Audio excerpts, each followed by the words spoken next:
السلام عليكم ورحمة الله. معانا النهاردة ايفنت من اقوى الايفنتات اللي نزلت في اللعبة، جوائزها 50 صندوق على الطقم ده و50 صندوق على الطقم ده، بالاضافة الى ان انت هتكسب الشخصيتين دول مدى الحياة. قبل ما ندخل في تفاصيل الايفنت، فمتاح فرم الايفنت بالكامل من بدايته لنهايته.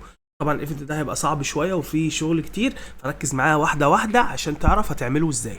اول حاجة مطلوبة منك بيقولك العب ماتش واحد وكمله للاخر، هتكسب شخصية الأرشد وهتكسب الكاميليا 7 أيام. تاني حاجة بيقولك إن أنت لو لبست الشخصية وجبت بكل شخصية 100 كيل، فأنت هتكسب كل شخصية منهم لمدة 30 يوم. فأنت تلبس الشخصية اللي هي الكاميليا تجيب بها 100 كلاية، بعد ما تخلص ال 100 كلاية تلبس الشخصية التانية تجيب بيها 100 كلاية، تاخد كل شخصية منهم 30 يوم. أما بقى الحاجة المهمة أو الأهم، إن أنت لو جبت كل يوم 100 كلاية بكل شخصية فيهم لمدة 10 أيام، تكسب كل شخصية منهم مدى الحياة. يعني باختصار، لو لعبت 10 أيام وكل يوم في ال10 أيام جبت بكل شخصية منهم 100 كلاية، يعني كل يوم 200 كلاية، 100 بالشخصية دي و100 بالشخصية دي لمدة 10 أيام كاملين متواصلين، تكسب 50 صندوق على الطقم ده، بالإضافة إن أنت تكسب الشخصية دي مدى الحياة، وهتكسب كمان 50 صندوق على الطقم اللي قدامك ده، وهتكسب الشخصية كمان مدى الحياة.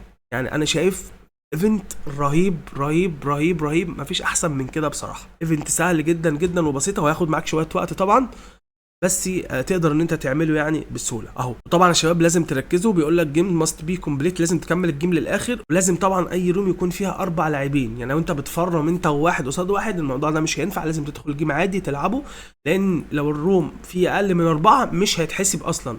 طبعا الرومات الباسورد مش هتتحسب. بس هو ده كل الايفنت يا شباب. يا ريت من اي حد منكم يدخل عندي الجروب، اي حد عايز يفرم الايفنت، اي حد عايز يشحن، عايز يعمل اي حاجه.